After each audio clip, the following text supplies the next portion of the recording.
So this is my talk. So I guess first off, what is this? I wanted to talk about games that I think people should steal from. I could easily do a talk about games that you should know about or that you should play, but I wanted to talk specifically about games that I think have great ideas that people should expand on.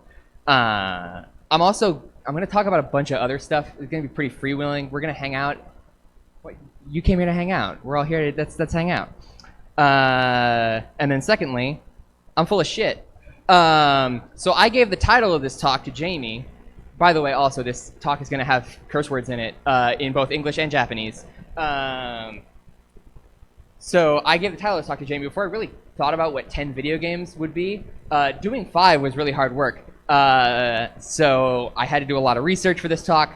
So I'm going to do 5 games on the subject, and then I'm also going to talk about a bunch of other stuff, a bunch of other video games that I considered doing in depth to like round out this conversation. And then the other reason why I'm full of shit is because I'm going to do this whole talk and pretend like I'm an expert and about old stuff. I stand on the shoulders of giants, so if you want to become like me and learn about lots of old weird video games, I highly recommend sources that I used for this video include the website Hardcore Gaming 101, Kimimi, the game-eating she-monster, the Obscuratory, the Insert Credit forums and podcast, and the wonderfully Web 1.0 website Gaming Hell.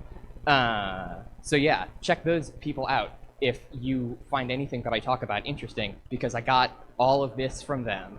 They're why I'm like this. So first off, here's a bunch of weird old video games that you should at least know about. So the first one that I'm going to talk about are the elephants in the room for anybody who knows who I am. And those are Tokimeki Memorial and Boku no Natsuyatsumi.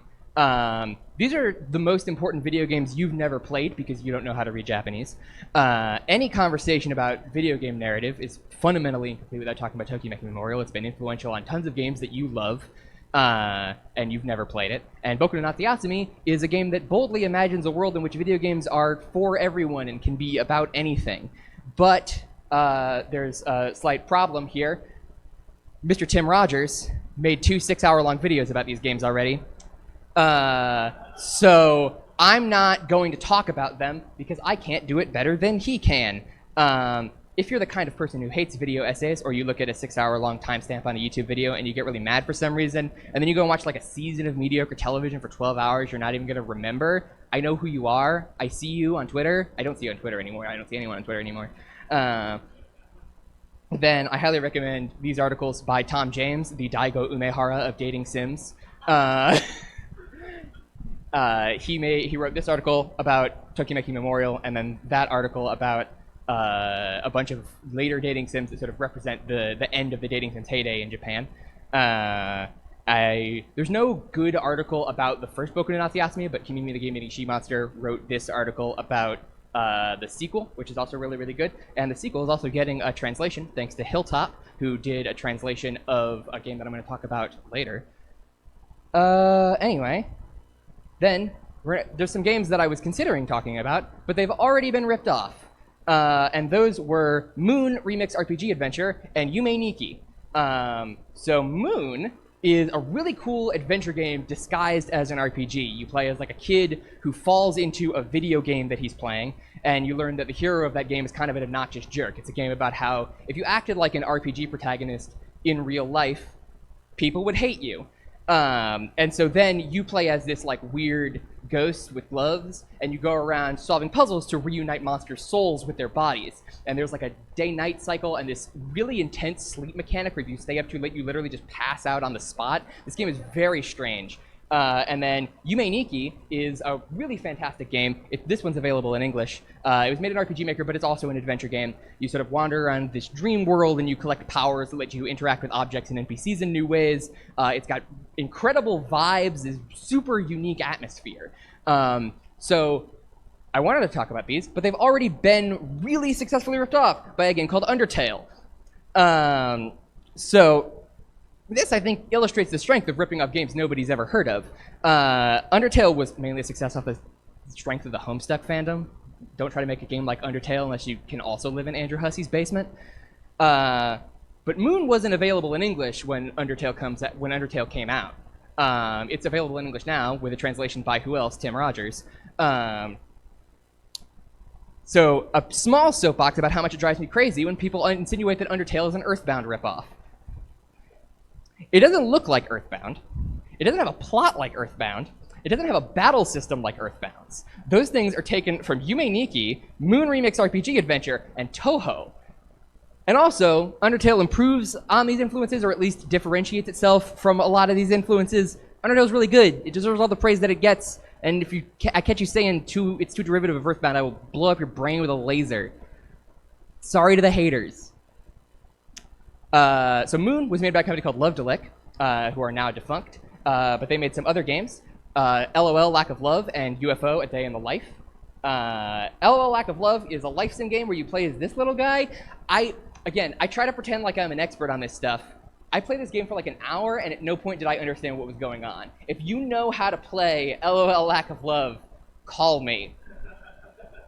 UFO A Day in the Life is a somewhat more comprehensible game. You have to rescue invisible aliens from an apartment complex by taking pictures of them with a special camera and then showing them to a giant floating head called Mother. So it's a Love-de-lic game. And the staff members of Love-de-lic, they were all from Square, and they went on to start other studios and to do other things. So Akira Ueda went on to work at Grasshopper Manufacture, where he directed Michigan Report from Hell and Contact. Michigan Report from Hell, buddy, this game, so it's kind of like a proto-Dead Rising almost. You play as like a photojournalist. It's way, way weirder. It's got these like surreal grindhouse body horror eldritch monsters that would make David Cronenberg shit his pants to death. You get like bonus points for finding porn magazines. It was only released in Japan and also in Europe by the maniac Italians over at 505 Games, which Suda51 didn't know that was happening. Like, there's a great interview clip from like 5 years after this game came out where somebody asks him about the European release and he's like, what, we did that? So if you like Parasite Eve or Deadly Premonition, give this game a shot. Contact is a really cool, super original RPG for the Nintendo DS. It makes really great use of the dual screens. You got like these two different art styles going on. Also, I can't believe the same dude directed this and Michigan Report from Hell. Those games could not be more different. We also have Kenichi Nishi, who directed Chibi Robo. He came from Love-de-lic as well. You've probably heard of this. You might have played it. Lots of people like this game. It's a really cute little 3D platformer adventure game. I would recommend it if you like Katamari Damacy. And then Yoshiro Kimura, who made probably the most Love-de-lic of all of the post-Love-de-lic games, which is Tulip. It's an adventure game about going around and trying to get people to trust you so that you can kiss them. You can kiss every single character in this game, including this guy who's trapped in a telephone pole and says that no one can live without money.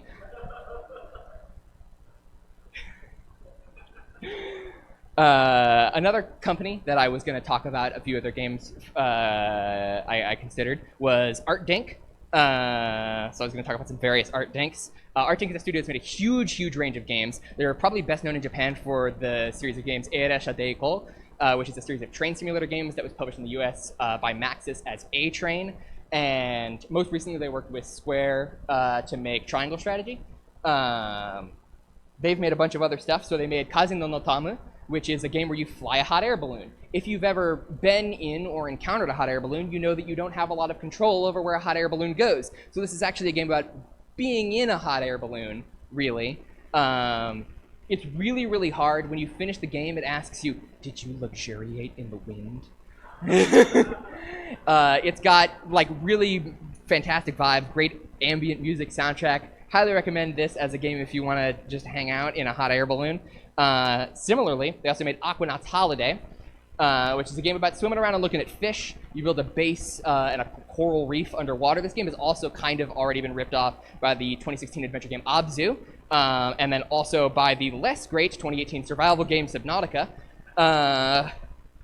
Play Abzu, it's really good. And then ArtDink also made Tale of the Sun. The same guy, I forget his name, directed Tale of the Sun and Aquanaut's Holiday. This is a game where you play as a caveman and you have to build a tower of bones to reach the sun. That's that. They also made Carnage Heart. This game is bonkers. This is like a sort of proto-Zachtronics kind of thing. You like create these crazy programs in order to drive robots that like fight in a 3D world. It's insane that somebody made this on the PlayStation 1. I have no idea how to play it, but it's really cool that it exists. And then some more stuff that doesn't fit into any of those categories. So the Silver Case, which is another Grasshopper Manufacturer game. This is the first Grasshopper Manufacturer game. It's extraordinarily stylish. This was directed by Suda51. He previously, prior to this, worked at Human Entertainment, and he made Moonlight Syndrome and Twilight Syndrome, and also a bunch of really, really good pro wrestling games. The Fire Pro Wrestling series, he wrote the stories for a lot of those games, because he loves wrestling. If you've ever played Killer 7, you know he loves wrestling. I'm going to talk about another visual novel in detail later, and a lot of what I would say about that I would also say about this. But this is available in English on PC. Play it immediately. It's great. Nemuru Mayu. They don't make them like this anymore. I'm just going to show you a video of Nemuru Mayu, and don't worry if you don't know how to read Japanese. It doesn't make any more sense if you do.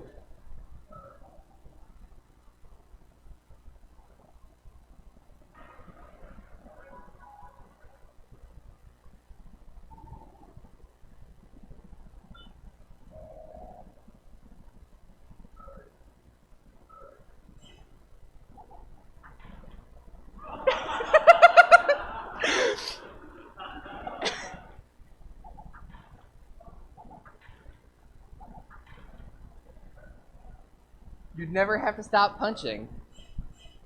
They don't make them like this anymore.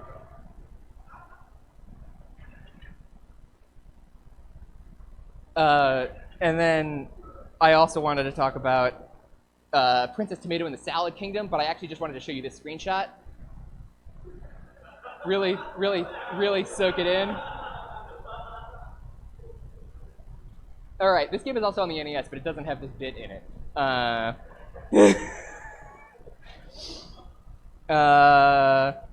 Also, Shooter Starfighter Sanbane, which is a game with some really cool graphic design. I forgot that I put this slide in here.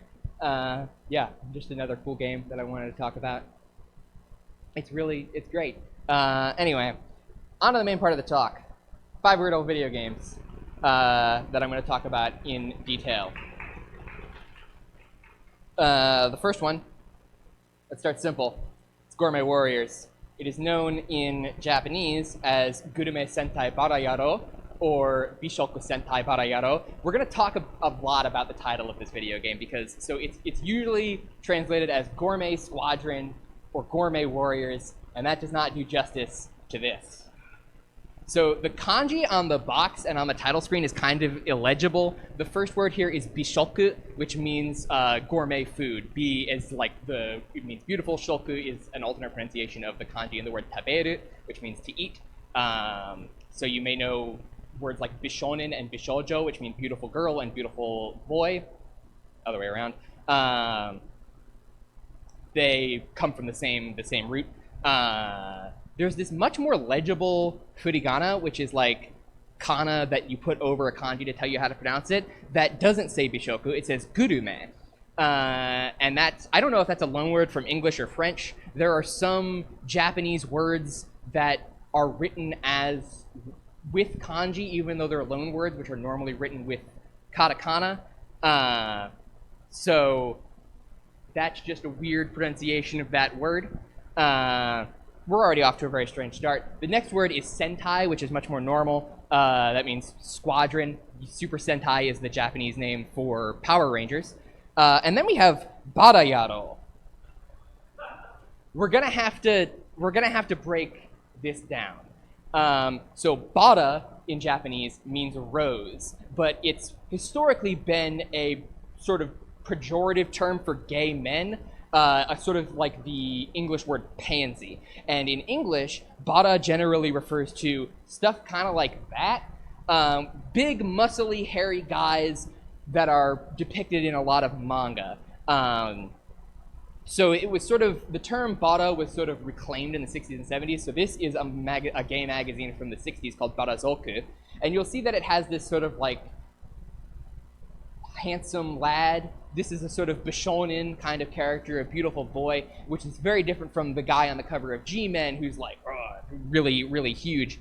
It was really hard to find illustrative images for this slide that were not too hot for TV. So, Bada is one of those words that a lot of Japanese people, or a lot of Japanese people who make these sorts of comics, have a problem with, because it sort of became pejorative again in the 90s, and in the 80s the term gay became more normal to refer to gay men in Japan than Bada. But I assume, based on some of the imagery in this game, that this is the kind of thing that they're talking about. Then we have the word yaro, which is one of my favorite Japanese words. So this is the actual text box from which I learned the word yaro in Final Fantasy VII. So this is Barret talking about Cloud. This is right after the initial reactor section. Cloud, he doesn't show up along with everybody else, and then he shows up a little bit late, and then Barret calls him Chikoku Yaro.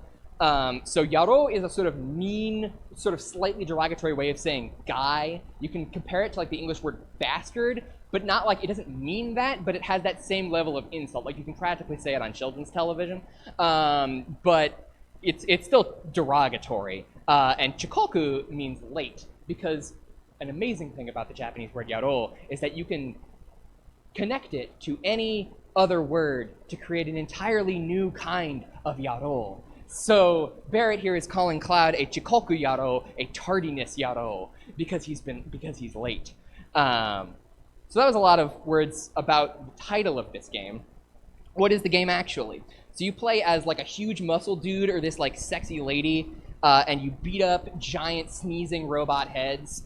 And then after every level, you get to eat delicious gourmet meals with your vanquished foes. In this screenshot, she's actually eating natto, which maybe not that delicious. So I'm going to read you the full plot synopsis of this game from Wikipedia, because it's really great. In the year 20XX, the metropolis known as Zeus Heaven Magic City has made a miraculous recovery from the fires of a nuclear World War III. In order for you to survive in this city of power and technology, it is necessary to ingest protein in whatever food that can be found. The secret organization Bath is a force that grows and expands every day, causing strife and violent crime throughout the city. Zeus is in danger of ruin as the forces of Bath were constantly instilling their will upon the city by force. Zeus's leaders, however, have launched a secret project that gives them optimism on the prospect of defending the city against Bath. The project looks to enhance and to create a soldier wearing the special body armor, the strongest of the strongest body armor.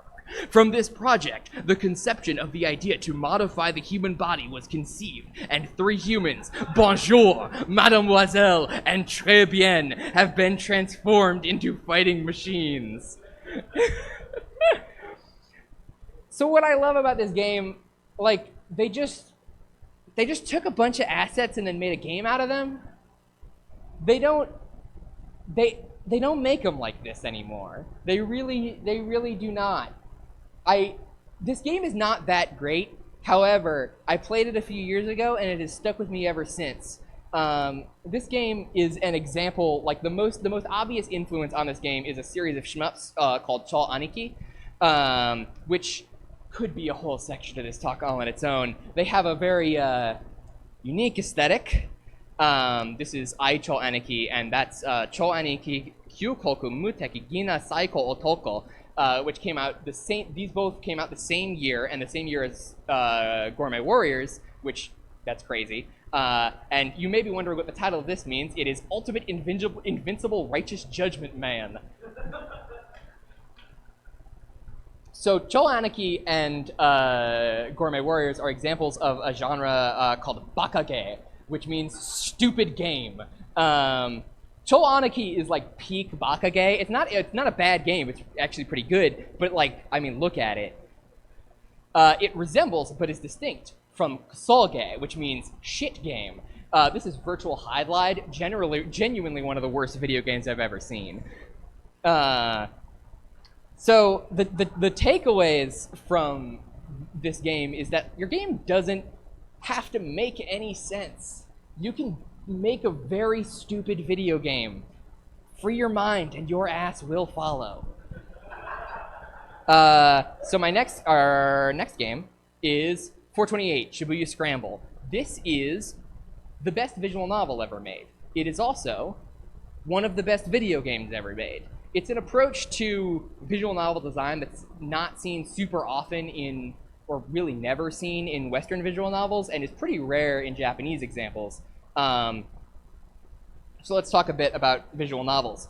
A lot of people cite the Protopia serial murder case, which is directed by Yuji Horii of Dragon Quest fame, as the first visual novel. This is not correct. This is an adventure game. You can tell, especially if you look at the original PC version, which looks a lot like Mystery House, which is something that people don't have any trouble calling an adventure game because it's not Japanese. So Yuji Horii, this was the game that he designed immediately before he worked on the first Dragon Quest game. And the real story of the first visual novel also involves Dragon Quest, because every Japanese video game, if you trace it back far enough, it's about Dragon Quest. So this is Koichi Nakamura. He's the founder of Chunsoft, which is the company that made the first 5 Dragon Quest games. And he has a very strange origin story, which is that he, in high school, entered a programming contest that was held by Enix, where he made this game, Door Door, and came in 2nd place, and that was enough to get him the job as the lead programmer on Dragon Quest. Yeah. So he was working on Dragon Quest V while he was dating a girl who did not play video games. And she didn't understand what was supposed to be fun about Dragon Quest. She thought it was really, really complicated. So Nakamura decided to make a game for people who didn't play games. Also, it was while I was making this slide that I realized that you can embed GIFs into Google Slides, and it took every bone in my body to not go back and replace every single screenshot with a GIF. So all you get is this GIF of Koichi Nakamura's first game, Door Door. So the game that he made was Otogiriso, the first sound novel.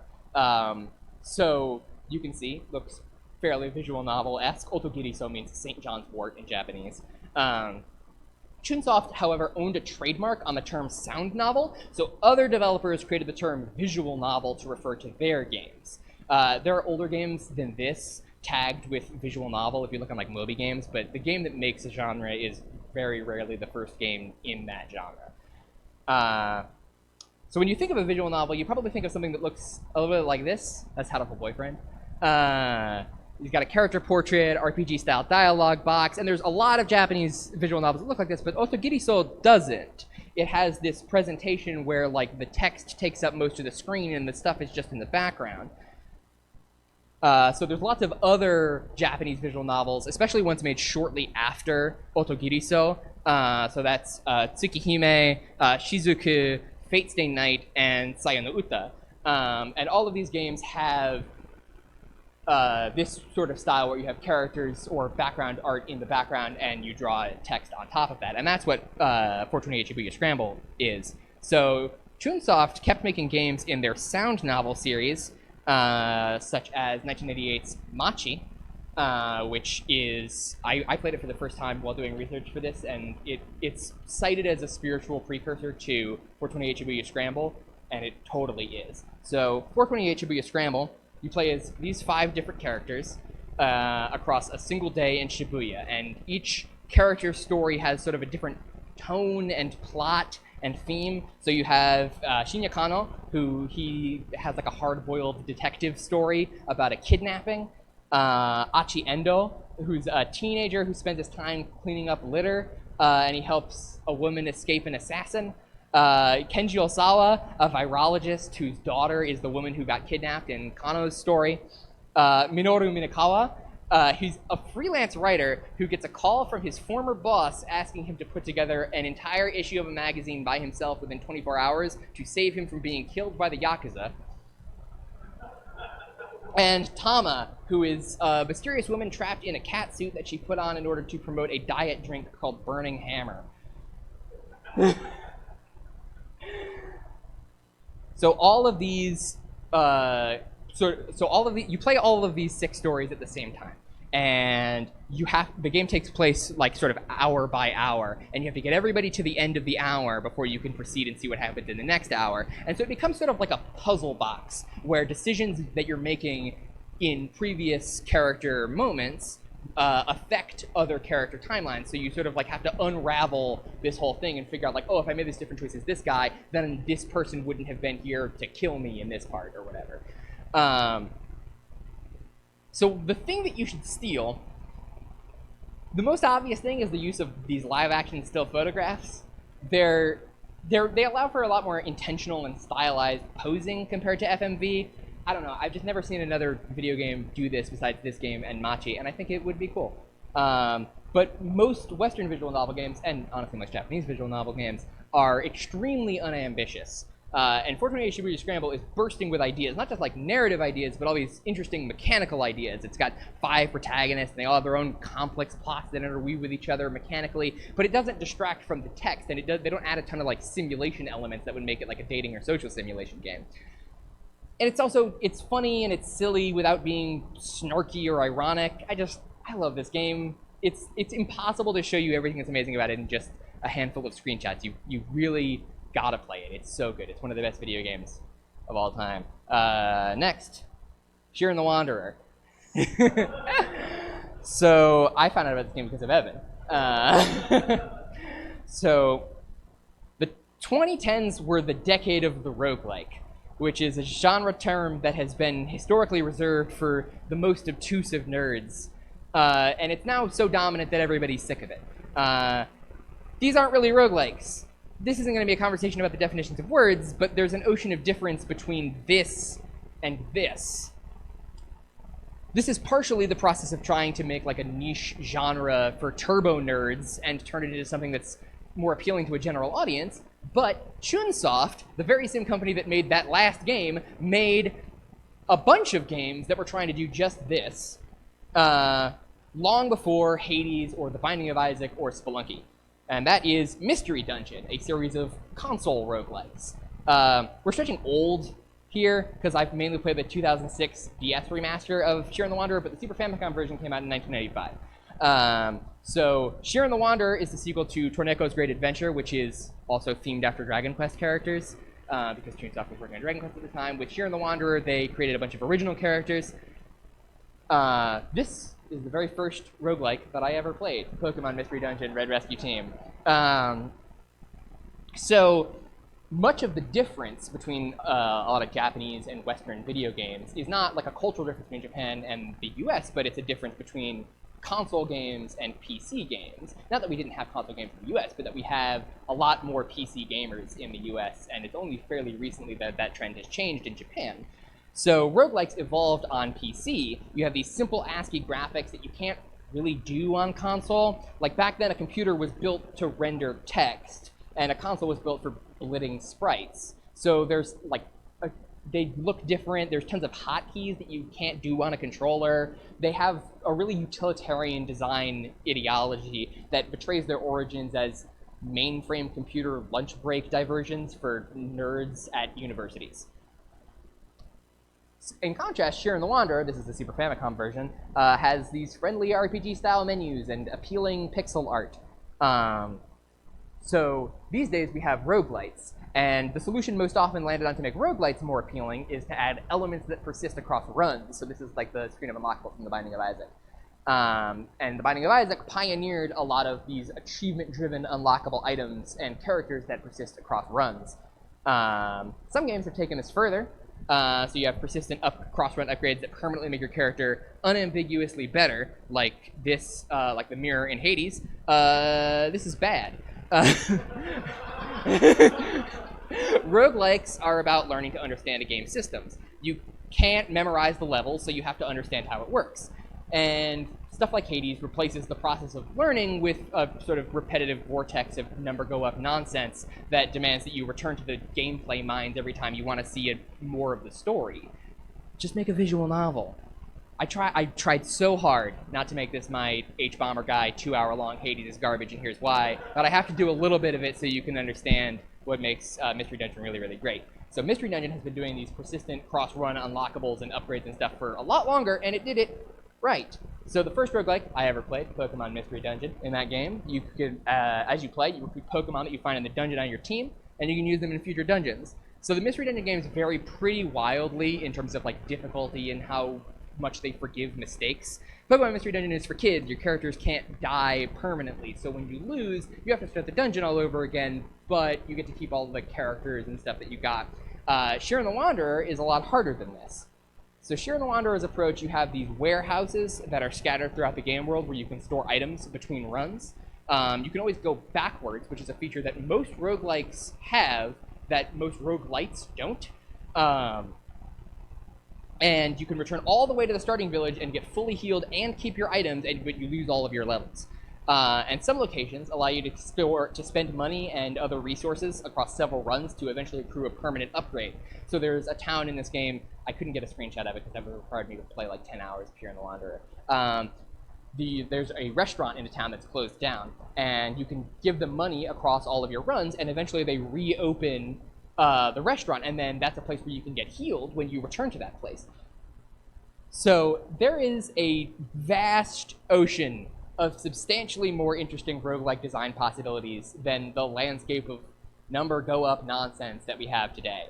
Shiren the Wanderer's approach is more fun, it's more interesting, it's more tightly integrated with the narrative, but for some reason we'd all rather heap praise on a game that's just The Binding of Isaac, but the characters are hot and you get to read a new line of pretty good dialogue every 30 or 40 minutes.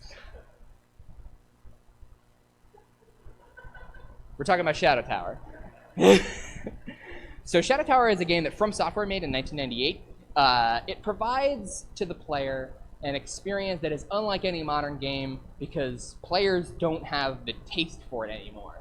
And we're going to take a little bit of a walk. I don't know if you've ever read like a medieval novel or like looked at like medieval art, but it's really easy for a lot of people to feel like these things are like bad and primitive.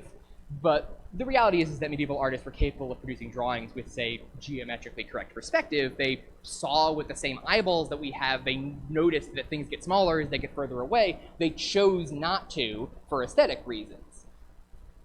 And maybe you've read, like, The Pilgrim's Progress. The Pilgrim's Progress is a book that lacks almost every quality that a 21st century reader might desire in fiction. It has no complex characters. It has no surprising or interesting plot. It has no believable dialogue. It lacks subtlety of any kind. Its protagonist's name is Christian, and he meets characters named like Mr. Worldly Wise Man and Mr. Legality and his son Civility. The Pilgrim's Progress is one of the best-selling books of all time in any language, and it's never been out of print since it was written in the 17th century. And it's really easy to think teleologically, like these stories and these works of art are more primitive versions of the fully formed and finalized media that we have today. But that's nonsense. People in the past made works of art with intention just like we do today. They were just operating under potentially completely different sets of values than we are.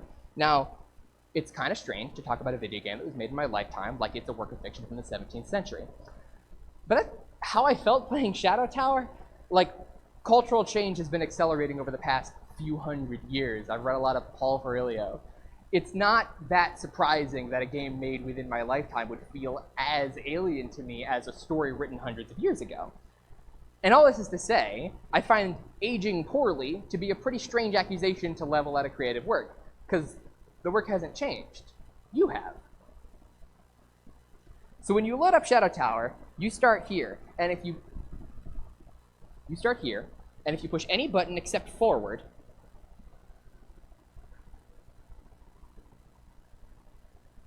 you fall into a pit and die. That's the funniest thing I've ever seen in a video game. Shadow Tower is, for me, a reminder of what we're missing. Video games move really, really fast. We accuse video games of aging poorly a few years after they're made. And all we want is for video games of the past to provide us with immediate gratification on our terms. But what I found a lot more useful is to imagine that decisions made by people in the past weren't from them failing to make something that we would like now, but from them honestly realizing their vision of something they would like then. So what do I think is interesting about games like Shadow Tower? Video games these days are really concerned with making sure that you always know where to go. Dungeon crawlers are not like this. they're often designed specifically to trick you or to make you confused or to make you not understand where you're supposed to go. Whenever these games are like kind enough to give you a map that you can look at, it is almost worse than not having a map. These days we have mini-maps, really directed level design that uses lighting to always make sure that you know where to go, and other sort of visual cues and landmarks. We have objective markers, we have quest logs, and all these things make playing games a lot more convenient, which is often what people want. But dungeon crawlers can force you to pay attention to your environment. You move really slowly, you engage with enemies really slowly and deliberately. You have to remember things and notice things because the game is never going to go out of its way to tell you about anything. So these games provide emotional experiences that are inaccessible via a game designed under what's now conventional wisdom. I played every single King's Field game this year. I also played Shadow Tower this year, and it was astonishing to me how much they exposed me to things that I didn't know that I could feel in a video game, because people don't make video games like this anymore because they're considered bad video game design. So we're going to go out big. We're talking about Racing Lagoon. I have never and will never stop thinking about Racing Lagoon. So Racing Lagoon is what Square brands a high-speed racing RPG. What that means is that it's an RPG where instead of fighting, you drift race cars in Yokohama. There's this super extensive detailed car customization, and the main attraction is the game's style. Absolutely nothing on Earth looks like this game. It's got real-time 3D graphics, pre-rendered 3D graphics, real-time 2D graphics, pre-rendered 2D graphics. It's all here. Like, okay, I don't know if you've seen this before, but we're gonna watch it really quick. We're gonna watch this together really quick. Kraft Macaroni and Cheese presents Super Mario Brothers. It's Pop-Ball, the Stop-Ball, and Oni on land, or under the sea only, up or down the drain like Oni. There's always adventure on it. It's Kraft Cheesy Macaroni. It's Kraft Super Mario Brothers. Now it's your turn to put the fight on Bowser. It's a super spin jump pony, or a subterranean pony. It's off to Bowser and Oni. 'Cause it's Kraft Super Mario Macaroni. Background and clear pass through to the factory. Binky and Mario size references. Photo rotos. Opening cell animation. Softened mats for animation. Ping Hi-Con.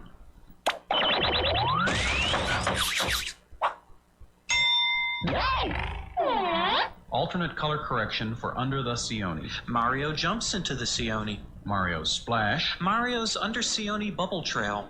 The Submarine Live Puppet. Nobby needs Submarine Propulsion Unit. Submarine Pre-Build. Sub Pre-Build with K-Scope. Simulated underwater gameplay rigged upside down. Upside down couch turned right side up with K-Scope. Couch floating by. Motion control floating TV. TV floating by. Oh, and mat. 3D CGI fish. And accompanying mats. Factory entrance link up. Photo rotos for cell animation. Finished cell animation. Mats for cell. Cheese geyser tone mats. Mario shadow mats. Box clear pass with bowl rise. Bowl Hi-Con. Live pour shot uncleaned. Link up pipes retracting. Bowl exit with interactive noodle rig. Basic live Boy Bite. Boy bite Hi-Con. Bowser animation. Holdback mats. Tongue shadows. Flying bowl with mat. Morphed Boy Bite. Morphed boy bite with bowl fly. Boy Bite with Bowl and Bowser.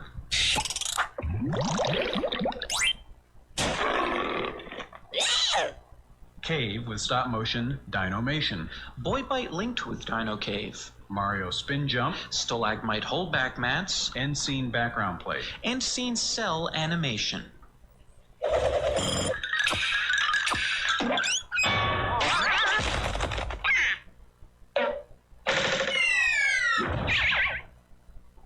Kraft Macaroni and Cheese presents Super Mario Yeah. Brothers. I think about this daily. This is the culmination of like 100 years of visual effects technology being brought to bear on a commercial for cheese and pasta. And the other thing that's amazing about this is that this commercial like aired in like 1994 or 1995 or something like that. Within a decade, all of this would be done in a computer. So, Racing Lagoon is the video game equivalent of this. What I see is that there's value in outdated graphics techniques. And I see this as connecting a lot to what Evan was talking about. Nobody would make a game like this now because the idea of pre-rendering out a still image of a character and having them like float across the screen would never occur to anyone in 2023. And all of these games that I've talked about are games from a time before we thought we had everything figured out. Racing Lagoon is unafraid to look stupid. It's not even existing in a universe where looking stupid is a possibility. It thinks it's so cool, and it makes you believe it because it's so fucking cool.